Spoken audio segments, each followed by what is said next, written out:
Jeff Jenkins, water is core to being alive. It's also a way to maintain a standard of cleanliness, and it helps mitigate the effects of homelessness on both homeless individuals and the businesses around them. So we are Team H2 Homeless, and I'm Rebecca Lee. I'm Mike Watt. I'm Eric. I'm Shari. And I'm Maddie Cohen, the team lead. So in the problem space of homelessness and the issues that they face on a daily basis, we've decided to focus on the fact that homeless individuals don't have continuous access to running water. And basically that means they can't actively cook or wash themselves or even have drinking water.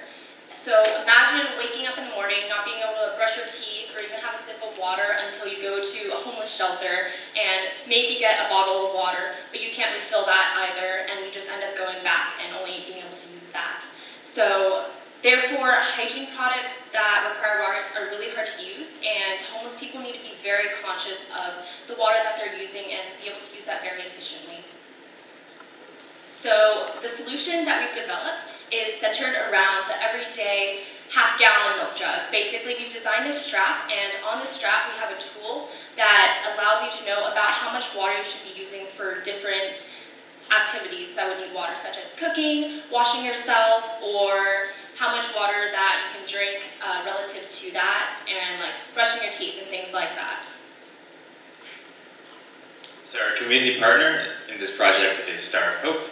They're a local homeless resource center and shelter, and our contact there is Kenneth, who's the head of community outreach. And Kenneth goes out on these runs that he calls these runs out into the community to these different homeless encampments and brings them hygiene packs with water and different things. And we've been going with them on these runs to gather more insights and do research. So some of these insights are that homeless individuals now currently have a way to refill their water bottles. All of the 10 camps that we're focusing on are in downtown Houston, and there are no public water fountains available for them to use. Homeless individuals rely on plastic water bottles as their primary source of water. So whether their water bottles hand out a Star of Hope or a soup kitchen or other shelters, they rely on this as a primary source of water. And access to water not only affects personal hygiene, but hygiene of everyone involved. Homeless individuals in these 10 camps live in tight quarters, in open tents, and often open defecation is there and other unsanitary practices. So one person's hygiene will very quickly spread to others. Okay, so compiling these key insights, we came to our How Can We statement, which is how can we ensure homeless individuals in Houston's tent camps have an easy way to carry their water and maintain good hygiene. Some of the design goals that we came up with were number one, making the water easy to carry. So this was basically helping the homeless to carry larger amounts of water in a way that is as easy as possible. We wanted it to be accessible in the sense that it would be low cost so that it could be widely distributed to a lot of homeless individuals. We wanted it to be sanitary in the sense that it would keep good hygiene for the homeless individuals, and also sustainable in the sense that our solution wouldn't just be a one-time thing and then have to be thrown away. So for measures of success in the short term, we wanted every homeless individual to be willing to consider our solution, and we also wanted to be able to test our solution on a run with Kenneth. And in the long term, we hope that 100% of individuals in the tent city will will have access to at least 2 liters of water a day, which is about the size of a half-gallon milk jug. And so for our low-fidelity prototypes, we took in our insights and tried to make a cart tank and a rolling tank. And so for the cart tank, we noticed that a lot of homeless individuals had shopping carts, and because water is heavy, if we could have some way in which we could use a shopping cart to transport that water, it would be easier to be able to carry the amount that they require. So you can imagine that the blue is like the attachment onto the shopping cart, and the brown would be like the water tank. Or you could have the rolling tank, in which we would have like a barrel that would be able to roll, and from the middle you would have a connection that you can like use it as a shopping cart and like roll it around, and the opening would be on the side. However, when we're going back to current issues that are affecting Houston, there is actually a movement by the city of Houston to be able to reduce the number of shopping carts that homeless individuals have. They're trying to clear up the tank encampments, so that basically pivots our idea in that no more carts are allowed.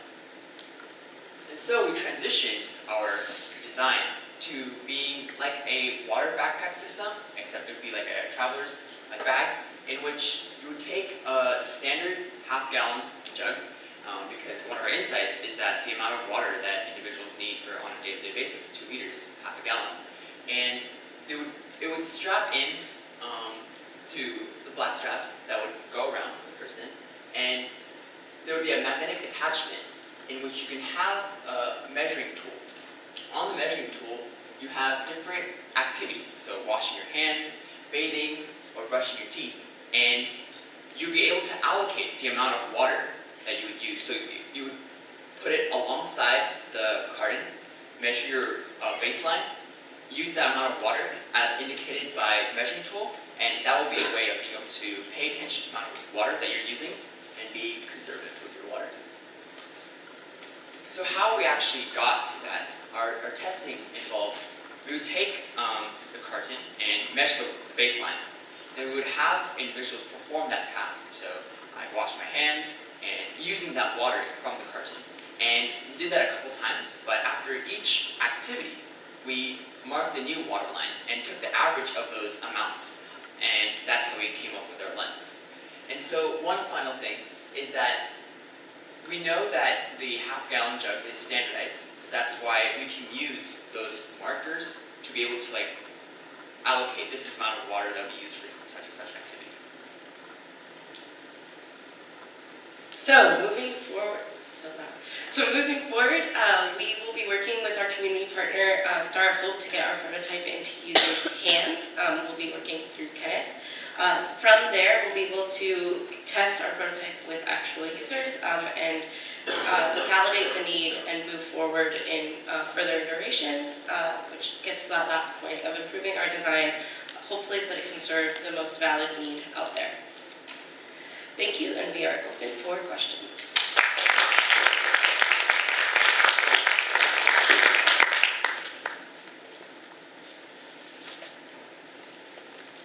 So with the water carrying device, how do you now intend for them to keep filling it up?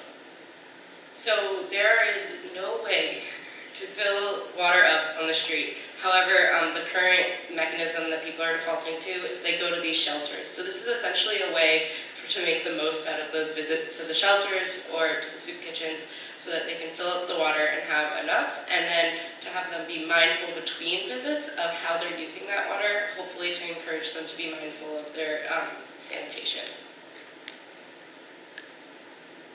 Yes?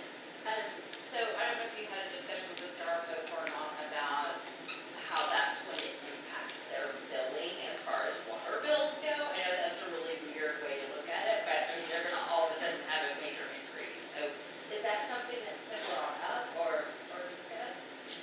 So whether or not it would be a major increase is debatable, because it would essentially, people need this water anyways. You need water to live, you need water to cook, you need water to clean. So as of now, people are already just going back and forth when they need water. A lot of the water that homeless individuals in Houston get is actually through donated water bottles, which creates a huge amount of waste. And so Star of Hope already has issues with just making sure that these tent encampments are clean. So it shouldn't be too impactful.